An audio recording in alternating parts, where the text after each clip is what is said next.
Our moderator got stuck on the train, so we're gonna self-moderate for a minute. But we can introduce ourselves. Thank you so much for coming. I'm Daniel Goldhaber. I'm the co-writer, director, and co-producer of the movie. I'm Dan Garber, and I'm the editor of the movie. Jordan Sjol, one of the co-writers and an executive producer. Ariela, I co-wrote, produced, and starred in, and music supervised. Let's hear from music supervision. Ja, Sjol, Loren Anthony, and Hi, I'm Loren Anthony, one of the actors in the film.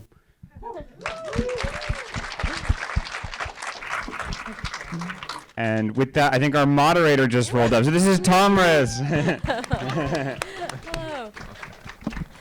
Hello, everyone. I was supposed to be here before everybody else, but that didn't happen. Weekend traffic, weekend trains. Hi, everybody. Hi. So nice to see you here. So nice to meet you. I'm Tomris Lapley. I'm the chief film critic of The Wrap and a New York Film Critics Circle member. So let's get started. You introduced yourselves, I hope? We did. All right, then let's get going. I want to just turn to first, the director and co-writers. Tell me about the beginnings of this project. I know it was kind of a book and manifesto before. How did you come across the text? Yeah, so the book the movie is based on is a manifesto by Andreas Malm, who's a Swedish Marxist academic, and it is essentially, outlining the historical precedent of property destruction and sabotage as a legacy of social justice movements across history, and then makes a case for the, sabotage of fossil fuel infrastructure to fight climate change. Jordan is an academic. He just got his PhD on Monday. He's Dr. Sjol. And we've been working together for about 8 years, and he has always been threatening to adapt an academic text into a movie, which didn't seem threatening. Yeah, which didn't seem terribly possible. But he recommended the book to me and Ariela. We had all been looking for something to write together, the three of us, and I think very quickly, something that was commercial and exciting and a heist film kind of emerged from the text. The idea of let's deliver literally on the title. And I want to talk a little bit about the structure of the movie. It's very sophisticated, very kind of Steven Soderberghian. I was thinking about Traffic, Erin Brockovich. I think some people brought up even Ocean's movies. So I want to turn to you and your editor, who is another Daniel. I'll call you the Daniels, if that's all right. The other ones. The lesser Daniels. Oh, please. So talk a little bit about structuring this film. From the page, it has a really sophisticated sense of weaving in the flashbacks so organically. So just tell us about that collaboration. Yeah, well, actually, I should give credit where it's due. The structure was entirely in the script. And for the longest time, especially just after reading the script for the first time, I thought, there's no way this is actually going to work. Like, we're going to see it on the screen, and it's going to be, really confusing. But fortunately, they did a good job, and it actually works, I think, anyway. Yeah, but getting it exactly right was such a challenge. I mean, we spent so much time in the edit making sure that the balance between the flashbacks and the present tense heist narrative was exactly right, and just making sure that everything was as economical as possible, as efficient as possible in delivering information about the characters and the ideas in the film. Yeah, it's very easy to lose people, so getting those things as short as possible so that you can just live in the heist as much as you can was one of the main challenges. And since you mentioned that, a lot of that structure comes from the script, I want to turn to the co-writers as well. Tell us a little bit about then maybe your philosophy in approaching these characters, because you brought up a good point. We're finding out just enough about these characters about every turn. You're kind of just introducing those in little drips, and it's never too much. So what was your philosophy co-writing this? Yeah, do you want to start? Yeah, sure. I know for me, the book was brought to me already with the idea of adapting it potentially into a movie, and specifically adapting it into a propaganda piece, period, just doing propaganda. And I was like, that is a scary idea to me because, we'd been engaging culturally in kind of our left circle with the idea of property destruction and sabotage, and had become more of a conversation in the mainstream throughout recent movements. But to make a movie that's purely a piece of propaganda without that subtext, putting it out into a culture that could interpret it however they want, feels messy to me. So we started having these conversations kind of about that, and these conversations became kind of immediately an interesting narrative hook for the movie itself.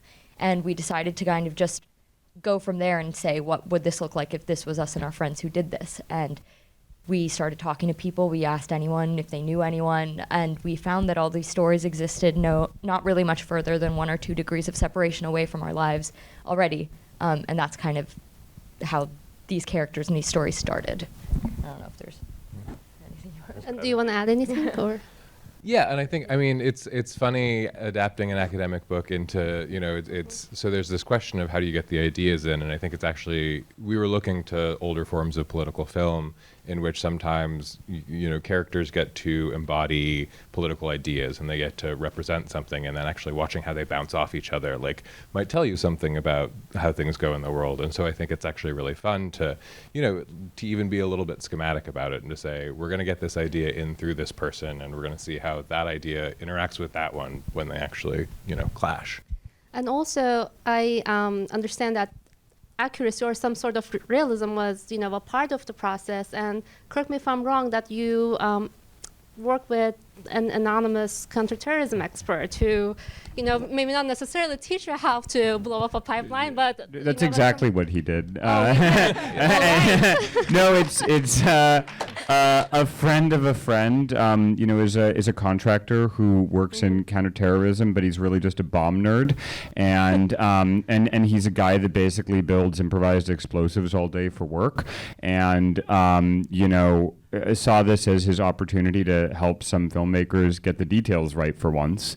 And so that was about the extent of his work with us. You know, he never read the script or, you know, really fully had an idea of what the movie was, but, you know, definitely was very invested in, you know, I think this idea that the movie is also invested in, which is, you know, it's not that hard, you know, and the materials are comparatively not that expensive. And there's like something very provocative about that notion of you're looking at something that kind of has this like planet destroying power, and then you're showing 8 people who are able to kind of cobble together the resources to directly attack that thing.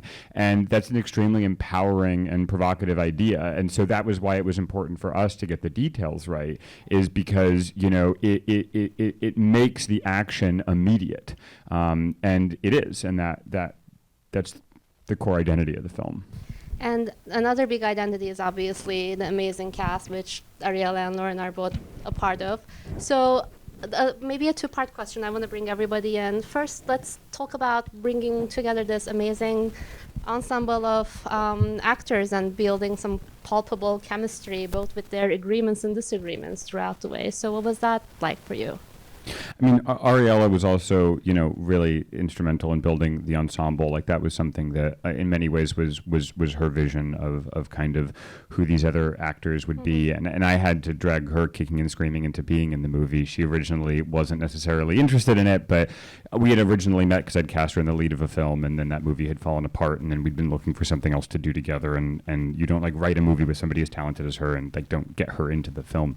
But the rest of the ensemble was, you know, there were some people who we had in mind when we were writing. There were other people who we discovered through the casting process, but it was all about finding actors who had a really personal connection to the subject matter and to their characters, because the thing that was so important about the film was that it felt like this was actually happening for real. And we knew that, like, as much as people are acting, they needed to be willing to go out to the desert to inhabit these ideas, to like connect to these people and to just do it, and to kind of capture that on film. And so everybody, you know, in the cast, it was just a talking process. It was just meetings. It was just getting to know people and finding people who had that connection and then working with them to specify their characters to themselves. And so all of the actors also kind of had a hand in rewriting the script, rewriting their characters, and kind of, you know, defining the course of the film in their own way. And in my own review, I called it that, you know, it's not too soon to call this ensemble the best ensemble of the year. It really is. So I'm wondering if, before you started shooting, did you have any kind of process of getting people together and maybe building those kind of what I'd like to call a familial kind of chemistry between everybody? What What was it like to spend some real time with each other, with one another? I don't know about you. We didn't get that time to be with other people just because it moved so quickly. I think the only person I really got, we had Zoom meetings with every actor to kind of tailor their character more specifically to them. But the only person I met in person before we were in New Mexico was Marcus, and it helped with his character just because he's the most charming and hilarious person in the world. So immediately that was written more into who Sean is. But then also, little things just popped up the second people met, like Forrest and Marcus, the second they got in a room together. I don't know why Forrest decided that Michael hates Sean and bullies him. That was not in the script. So he just relentlessly bullied Marcus, and they ended up becoming best friends. And it's one of my favorite on-screen dynamics, and it was entirely improvised by them. And there was just a lot of stuff like that. There was like a spark when people got in the room together. A lot of these characters haven't met before. So, Lucas and Christine were already friends going into this, so they had their own chemistry. And Jamie and Sasha took their time to kind of build their relationship and their chemistry. But most of everybody else is meeting for the first time. Sure. And so, that scene where everyone's drinking on, and kind of getting a little bit silly, that was also like kind of the, one of the first times the whole ensemble was actually together. And so there was something like very real happening there, where it was also the first time that they were all able to be in a room just having a good time, even though we were filming, they did let loose, and that was great. And wait, did you have a relationship with Forrest beforehand at all? Yeah. So I come from the Navajo Nation, which is in the Four Corners region of the United States. Primarily live in the New Mexico side of it. But Forrest is actually my clan brother. So when I introduced myself earlier, that was an introduction in Navajo, which also acknowledges my mother, my father, and their parents' clans as well.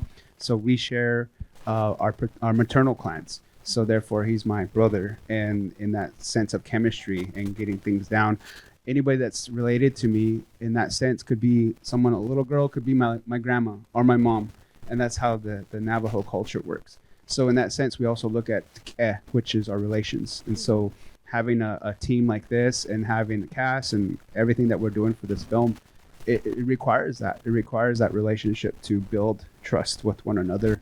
And with my brother in the film, I gotta look out for him. So I got bill money for these guys, and and I'm ready to break legs if anything. And I was gonna get to you because I want to talk a little bit deeper about your connection to this movie, because the issues that concern the Native American communities are very front and center, and we experienced it through Forrest's character. So you are also an activist yourself. So tell us a little bit maybe what it meant for you to be a part of this story, a part of this narrative, and in some way. A lot of us are dreamers. A lot of us imagine things. We always say, I wish this could happen. And, for indigenous populations, we're always looked at as the last on the list for anything, the last to be understood. And the last Q&A that I had was with this group here. The question was, how many of you guys have a treaty here? And the reality is every U.S. citizen has a treaty with indigenous people, even to today. So the U.S. Constitution is second to our treaties. The treaties are superior above the U.S. Constitution. So our agreements and our deals that we make as friends and relatives, we should honor those and have that mutual respect for everything that we're going on. So I consistently have calluses on my hands year round, and I strive for that because I like to get my hands dirty in the community and do direct action. Can't say everything I've done, because just because, right? And I got the signal that we had a few minutes, but maybe we can just squeeze in one last question, and whoever would like to pick it up. There's obviously no debating that these issues are extremely urgent, but this film also opens up debate about, what is the right way to, or is there a right way to approach these issues? So I was actually challenged by that, and I really appreciated being challenged by that. So maybe I will start with you. What would you like for people to kind of take away about the spirit of activism from this movie? What do you want them to walk away with? I think that the thing that the movie is looking at first and foremost is this question of, there's been a legacy of mainstream tactics that the environmental movement has been using to fight climate change, and yet emissions and pollution and environmental destruction is increasing every year. And so at a certain point, you have to ask the question, do you need to change your tactics to force the system to reform? And the fundamental idea at the core of this movie is that it follows 8 characters who believe that by attacking and destroying a pipeline, they are engaged in an act of self-defense. And that's a universal notion from an ethical and moral standpoint. We all kind of recognize if somebody is pointing a gun at you with the intent to kill, you have a right to take that gun away from them and dismantle it. And the fossil fuel industry has a gun to the proverbial head of the world. And the movie is asking the question, do we have a right to take that away from them and dismantle it? And in that question, in that moral question, it opens up an entire world of possibility for the destination of tactics used by the climate movement to try to avert a climate apocalypse. So you're right in saying that it is about conversation, it is about shifting the culture, and it is about asking, I think, one of the more important questions of our moment.